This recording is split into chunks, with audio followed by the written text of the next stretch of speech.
Dans quelques minutes, mes bien chers frères, nous allons solennellement honorer l'instrument que Jésus a choisi pour nous sauver, la croix. Nous allons l'honorer et même, selon l'expression de la Sainte Liturgie, nous allons l'adorer. Ce terme adorer, adoration de la croix, est répété à plusieurs reprises, notamment dans les antiennes qu'on va chanter. Tuam crucem adoramus Domine. Bien encore, dans l'antienne suivante, nous adorons votre croix, Seigneur, et nous louons et glorifions votre sainte résurrection.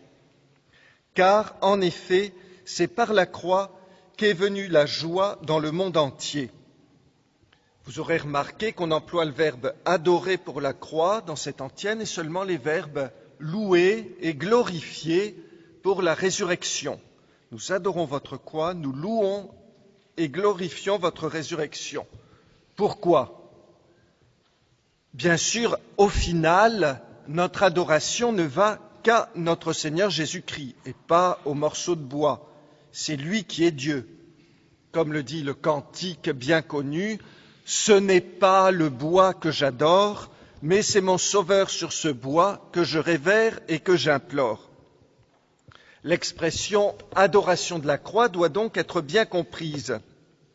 Mais c'est une expression que l'Église autorise, que l'Église même encourage, alors que généralement on ne parle jamais d'adorer la crèche de Jésus, ni même d'adorer sa Sainte Mère. Pourquoi donc ? Eh bien d'abord, c'est une façon de compenser l'horreur instinctive que nous avons pour cet instrument de supplice, comme pour tout ce qui évoque la souffrance et la mort. Et si l'homme est parfois tenté d'idolâtrie, ce n'est généralement pas de ce côté-là. Et donc, puisqu'il n'y a aucun danger d'idolâtrie, l'Église emploie cette expression pour nous aider à dépasser notre répulsion naturelle.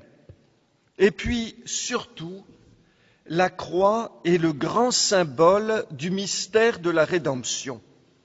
Adorer la croix, c'est adorer ce mystère surnaturel, ce mystère proprement divin qui nous dépasse totalement, mais qui mérite notre adoration parce qu'il est une des manifestations de l'amour de Dieu et sa plus grande manifestation. Jésus est Dieu, Jésus a dans son cœur un amour divin, amour pour son Père, amour pour nous. Et depuis toujours, dans son cœur, cet amour a la forme d'une croix. L'amour de Dieu nous dépasse, nous ne pourrons jamais en prendre les mesures, mais ce qui peut le plus nous aider un peu à en distinguer la taille, ce qui peut le plus élargir les capacités de notre esprit pour en comprendre quelque chose, eh bien c'est la croix. C'est sur la croix que Jésus est élevé de terre, sur la croix qu'il est étendu sous nos yeux, c'est sur la croix aussi qu'il nous montre son cœur, et c'est sur la croix qu'on le voit et qu'on le comprend le mieux. Dans quelques minutes, nous allons donc adorer la croix et nous allons aussi en même temps l'embrasser. Eh bien, essayons bien de faire les deux, adorer, embrasser. Adorer d'abord, c'est-à-dire nous prosterner devant le mystère de Dieu. Ce mystère dont la croix nous donne un petit aperçu. La croix, c'est vraiment paradoxal, on n'aurait jamais prévu ça. Eh bien justement, ça nous manifeste à la fois la puissance, la sagesse et la bonté de notre Dieu. Sa puissance, il sert de quelque chose de tout faible pour faire la chose la plus forte au monde. Sa sagesse, il vient refaire en sens inverse ce qu'avait détruit Adam, comme on va le chanter dans le Pange Lingua.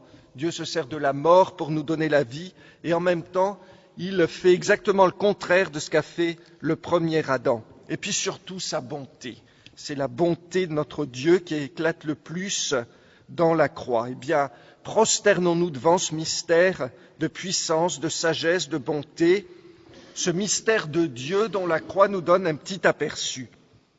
Et puis en même temps, embrassons généreusement notre Sauveur. que ce geste soit comme une protestation d'amour.